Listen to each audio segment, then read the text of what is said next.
I've got these old Bleeding Skull candles. I think I got them at Spirit Halloween years ago, and turns out now they're vintage and they're on eBay and they're worth a pretty penny now. They're worth about 10 to 40 bucks each. I think it's about time I made a display stand for them. So let's get started.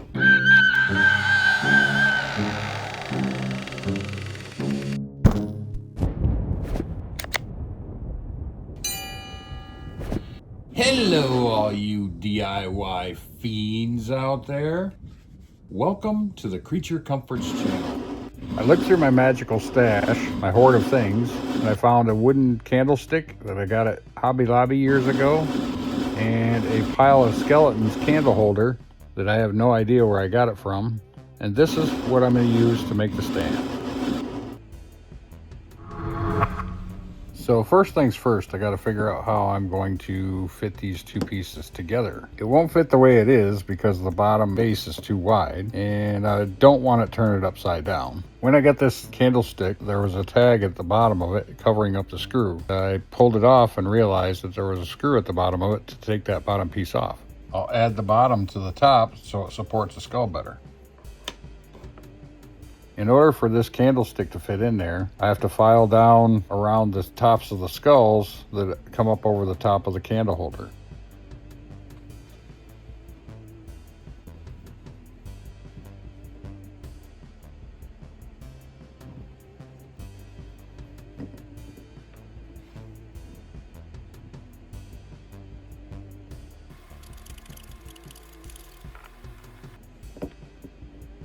Marking out them problem areas with a pencil that still won't let it set flat.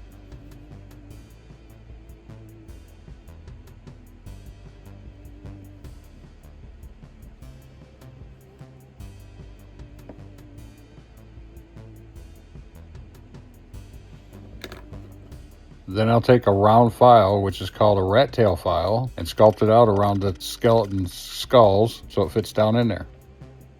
This is a piece of closet doweling that I had laying around the house that fits right into the candle holder. I'll measure it up and I'll give you the size.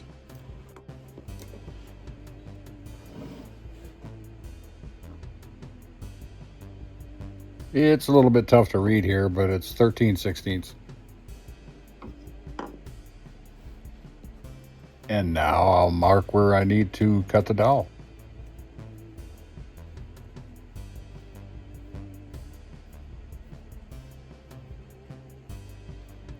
So a 13/16 dowel fits in a 1-inch candle holder pretty snugly.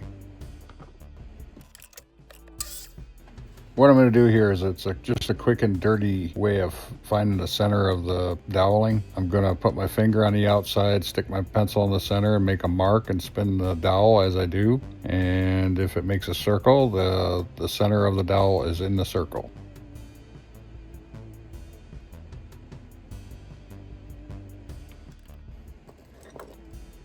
I'm going to put this in a small set of vice grips just to drill this out. But one of these days I'm going to get around and put a small vise on my craft table.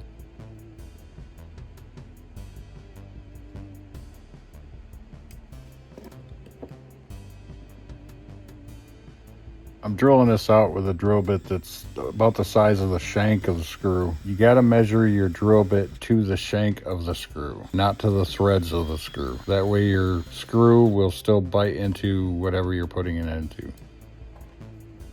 And now I'm going to countersink the hole. I got a drill bit about the size of the head of the screw so that it countersinks it down and the screw is set flush. If you're careful, this works just as good as a countersink bit. I had one years ago but broke it and haven't bought one since. But this works in a pinch. Since there's already a hole in the bottom of it, I just figured I might as well just use a screw to make it stronger, and I end up using the same screw that come out of it.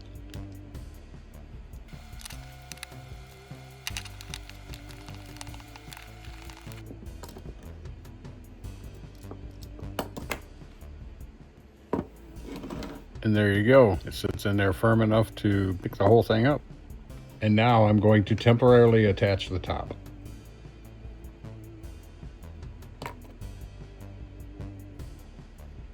Just because my handwriting on there is terrible to read, that's a 2.5 inch screw that I'm going to use in the top of there. Off camera, I already drilled a hole in the cup of the top of the candlestick.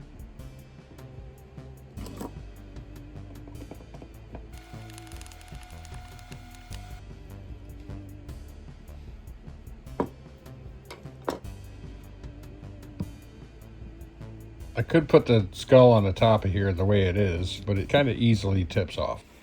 So I'm going to take this random piece of acrylic that I have and make a platform for the top. I'm going to trace the bottom of the skull on the acrylic, so when I cut it out, it'll form fit to the skull and almost not even be seen.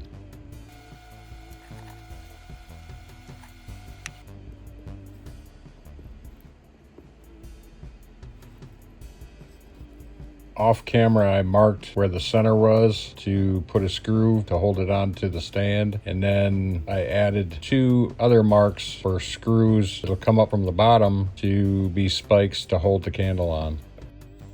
I'm going to drill out the holes for the acrylic the same exact way I did the dowels. First a hole for the screw, and then a countersink for the head of the screw on all the holes.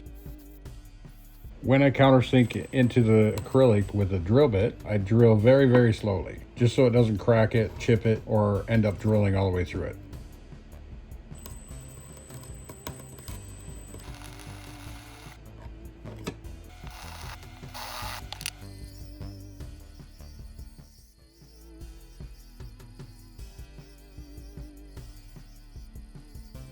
Previously in the video, the screw didn't go all the way down, hand tighten it, so I'm going to reattach the 2 tops to the candlestick with the screw and use my impact just to make sure it goes all the way down.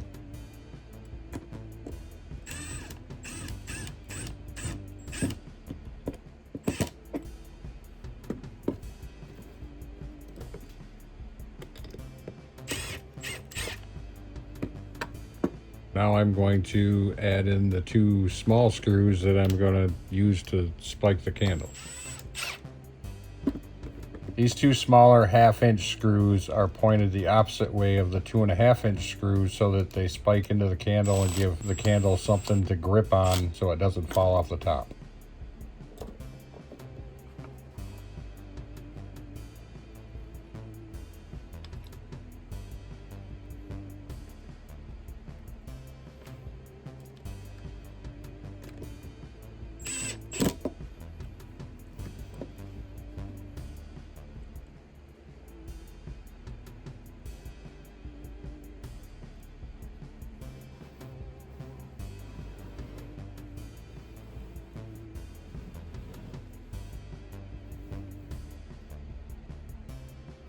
And now I'm going to hot glue the bottom into the candle holder. That way it's just a little more secure and stronger.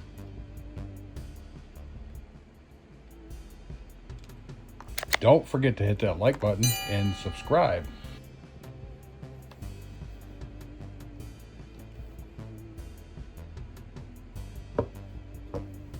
I'm going to base coat this with eggshell latex paint that I had pre-mixed from a box store for a different project. It's kind of a rusty brown color, pretty much like primer. You could use spray primer underneath. It makes the golds look a lot more rich.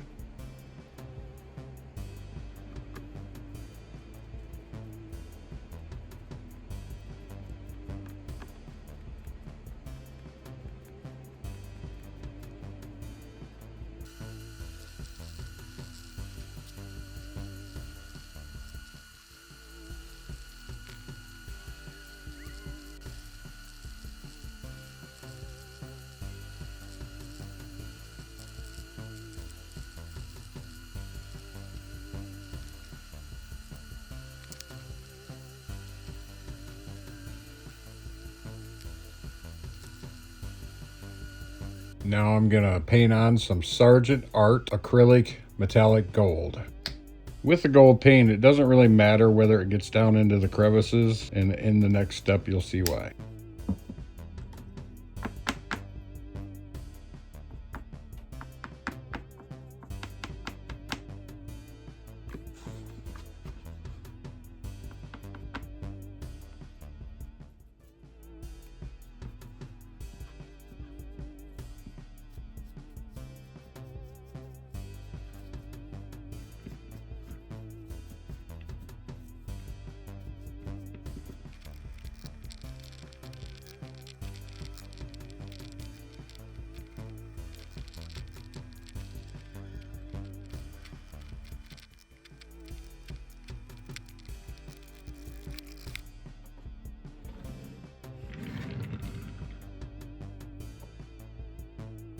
I'm going to put on a wax Waverly antiquing paint, and it's in the color Burnt Umber, just to antique the gold so it's not so bright and in your face. And this is the color we're going to get down into the cracks and crevices and creaks. That's what's going to antique it, and we're going to put it on so it gets down into all those cracks and crevices. So it may look kind of thick at first, and then we're going to wipe it off. Plus the fact that this bottom is so detailed and all the detail is deep into it, you pretty much have to dab it on to get it into those deep areas.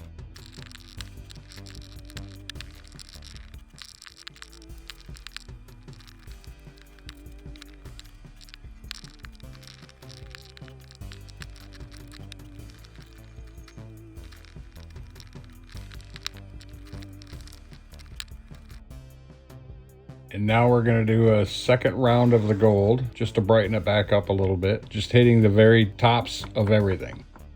This here is the funnest part of the paint job. That's when all the beauty and of the details all come out and pop at you.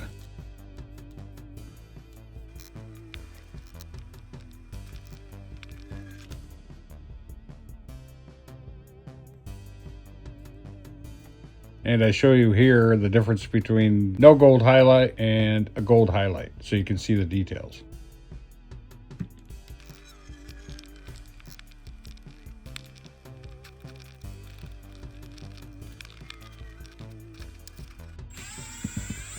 Alrighty, now that I got this all painted up, let's put it all together and show you the reveal. I love how this turned out. And when it's on a shelf, you can hardly even see the acrylic underneath the skull.